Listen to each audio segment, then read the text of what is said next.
As UFC 305 is steadily approaching this weekend, bro, I decided I should go through every single Israel Adesanya title performance and rate it from worst to best. So I'm going to start out his worst performance, or what I think is his worst performance, and then steadily I'm going to go up. And I'm going to just talk about the performances in general, because I feel like a lot of his performances are frowned upon for no reason. Like, he has some good performances that people say they're boring because they don't actually watch the fight and they just listen to what other people say on Twitter. So in this video, I'm going to clear all that up and let's rank these Izzy performances. Start off with me, what I think Izzy's worst performance is, I'm going to have to go with the Sean Strickland performance. So, like, this performance for me, it was like, Izzy was hurt, so I'll give him the benefit of the doubt there. Yes, I know he had a back injury. He couldn't do a push-up prior to the fight. He just looked horrible. It just caters to him as a person. Like, he didn't want to make an excuse right after, but, like, people ended up finding out he was hurt. But performance itself, it's like Israel Adesanya, he's known for making adjustments mid-fight, and I feel like he kind of failed to do so against Sean Strickland. It's probably due to Sean Strickland's overwhelming style, very unique style to himself. You know, walking down Izzy had a bad first round where he got dropped, but he recovered quickly in the second round, won the second round. But since then, he just couldn't find the right adjustments to figure out Sean's style after that. He did adjust into the second round, but he just didn't adjust to the third, fourth, and fifth. And you need to keep adjusting against someone like Sean Strickland. Unfortunately, Izzy didn't make the adjustment, so I feel like the performance itself wasn't good in that sense, because I feel like Sean Strickland was able to pull ahead as the fight just kept going because Izzy had a lack of adjustments in that fight. When I think of his worst performance, I gotta look at that fight, and not just because Sean Strickland fought a great fight, but I just think that Israel didn't fight the fight he usually fights. Like, he wasn't smart, he wasn't investing in teep kicks or leg kicks, he was just trying to box with him, and it just didn't work. Yeah, I just feel like that was probably the worst I've seen of Izzy, so I think that's probably his worst title performance out of all 11. Yeah, Strickland, solid number 11 spot. That was Izzy's worst performance. Next up on the list for the number 10 spot, I got his fight with Yoel Romero. This is the thing that pisses me off about this fight. They say it's a boring fight, which I can agree with to a sense, but they say it's boring because of Izzy, as if Yoel Romero wasn't just literally stationary, staying there in the middle of the octagon with a high guard, not moving. If Izzy was doing what he did, everyone would be like, how can Izzy do this? Izzy was actually throwing a bunch of activities, throwing a bunch of low kicks. Yoel Romero was just sitting there doing nothing. That's why I'm confused, because like, Izzy was fighting the fight he should have fought. He's champion. He's throwing leg kicks. He's being active.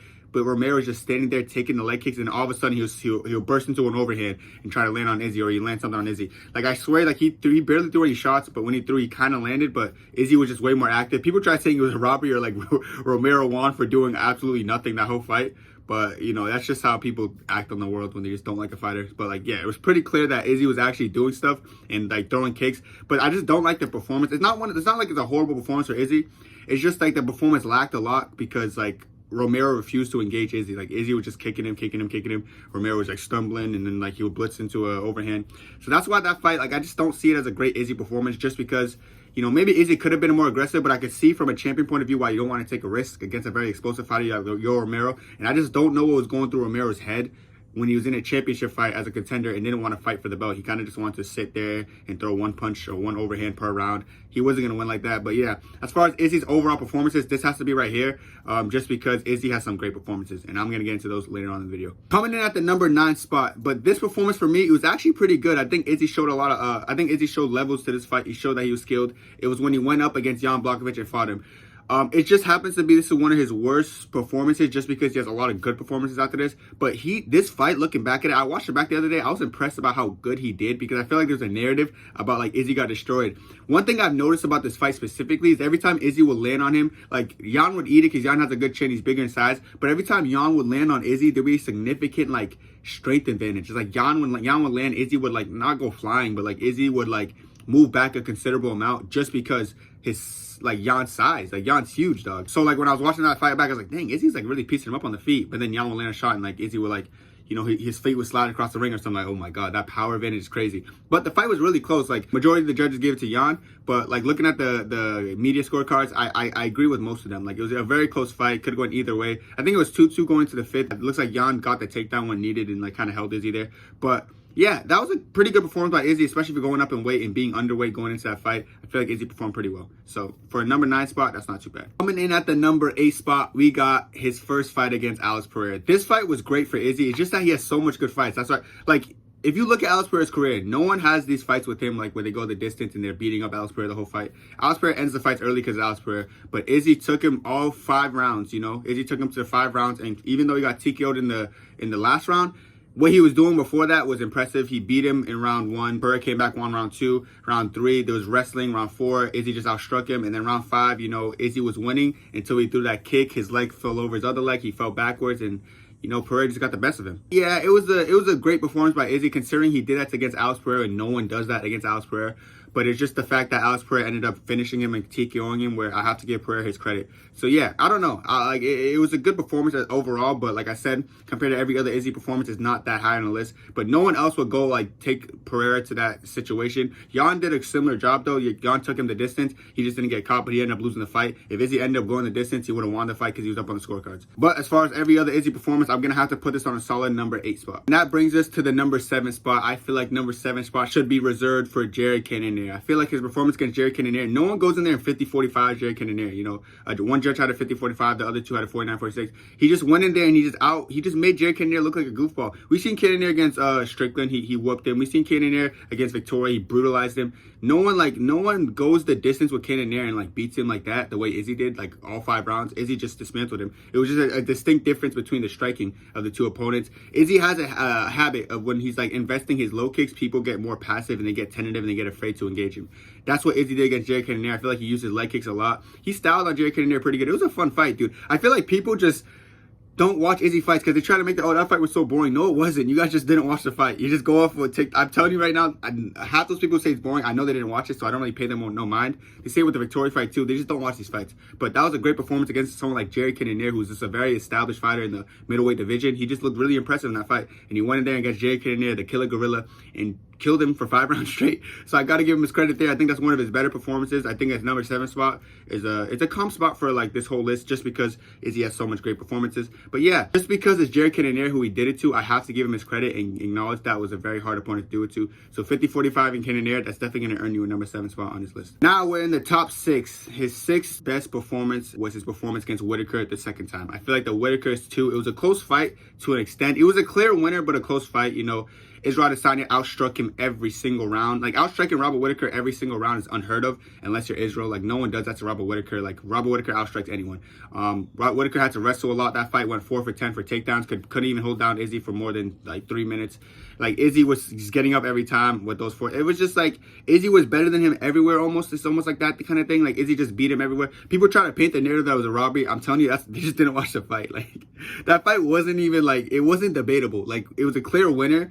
Was it some close rounds? Yes, but there was a clear winner. The guy who outstruck him every single round pretty much won the fight. The guy, people are going to be like, oh, but he took him down 4 times. Yeah, he went 4 for 10 for takedowns, but he didn't do nothing with it. He didn't submit him from it. He didn't hold him. He didn't land any ground and pound. He took him down and he got right back up. Nothing happened.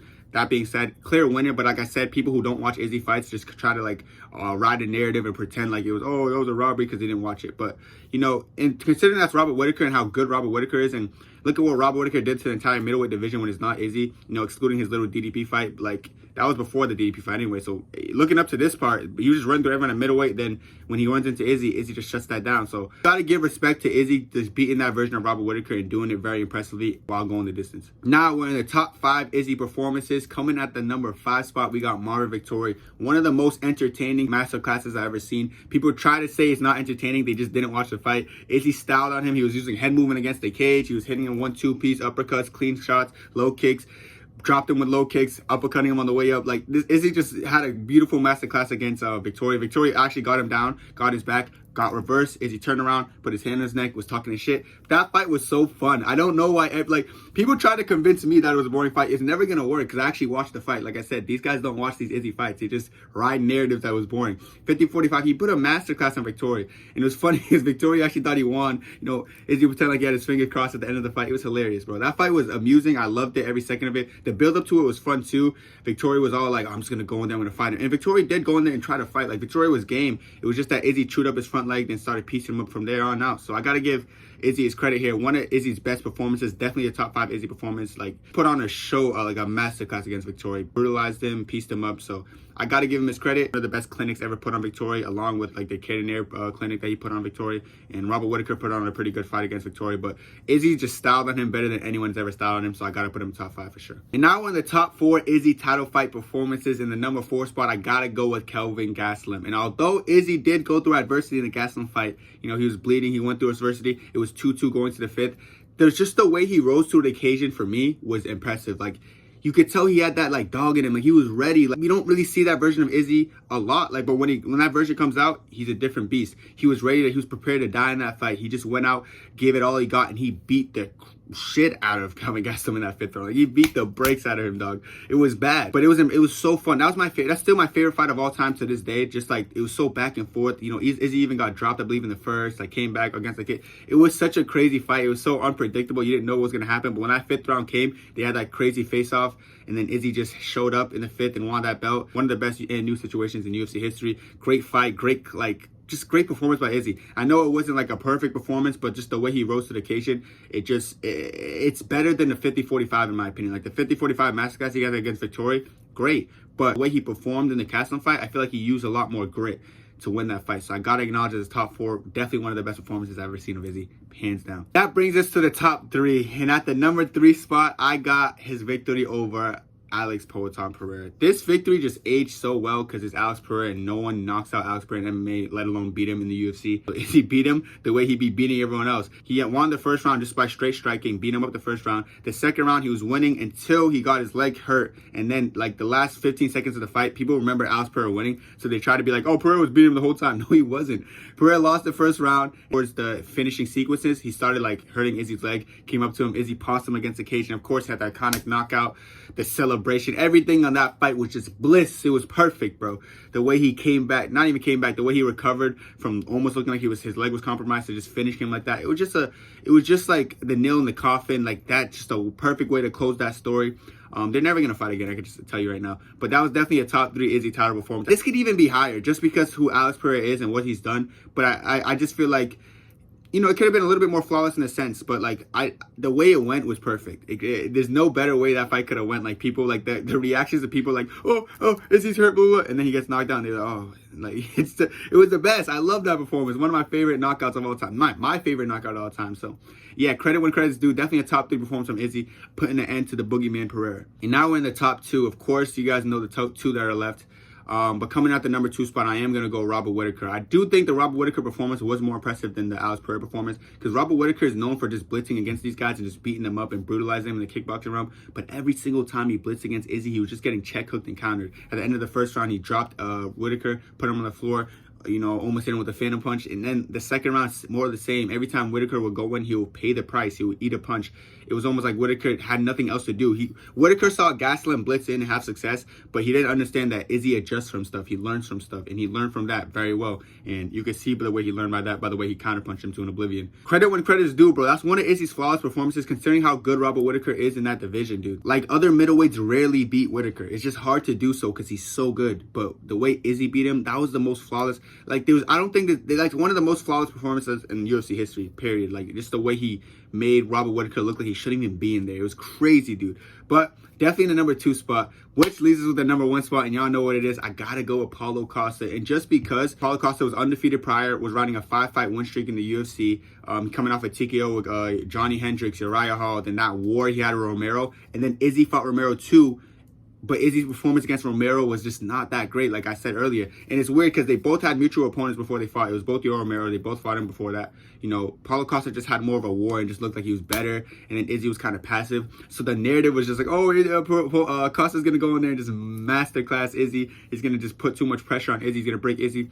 And Costa wanted to do that, but the leg kicks just broke down Costa. Like, Costa wanted to engage, but every time he would engage, he would eat a low kick. The low kicks were so heavy. It was probably because it was like no crowd in there because it was around the COVID time, Fight Island. But every single time he threw the leg kick, you could literally hear the brutality on them, and it was great. Like, I was like, damn, bro, like, Costa's eating these crazy leg kicks to a point where Costa didn't even want to engage forward because he was afraid of leg kicks. But once he got, like, annoyed, like, he was like, I'm just eating too much leg kicks. I got to take a risk. I got to go in. I got to try to fight this guy. That's when he got counterpunched, dropped on the ground, followed up, and then he got humped 3 times. Like Izzy beat him, bro. Izzy had that great performance and took his manhood. Like, dang, like, I'd hate Izzy too if he did that. I ain't gonna lie, the way he took his manhood after that, and then Costa dropped that one video about like how he's like, I just approve 100%. I didn't see when I was there on the cage, but I saw now. I disapprove 100%. Like, after he saw what Izzy did to him, but it was just bad, dude. That performance was, I don't think there's a championship fight performance more flawless than that. Like, that performance was flawless. Like Izzy just didn't even take damage. He just destroyed Costa when Costa was looking like an unbeatable world beater. It was crazy, dude. So that performance, I have to go with number one. It's close. That and Whitaker is pretty close because Whitaker is Whitaker, and then Izzy just dismantled him. But the way he just took apart Costa, and I feel like Costa was never the same after that fight. You can see in his other fights. I just don't think he ever recovered. I think there was a humping that did it for him, but bro never recovered from that fight. Izzy took his manhood and he took his fighting spirit, I feel like, away in that fight. So I gotta put that number one. But let me know what you guys think, bro. That's it for me, bro. I think I covered it pretty well, and I was pretty fair in my descriptions of these fights. I feel like I nailed the list. But let me know what y'all think down below. That's it for me, though. God bless. 2, 3.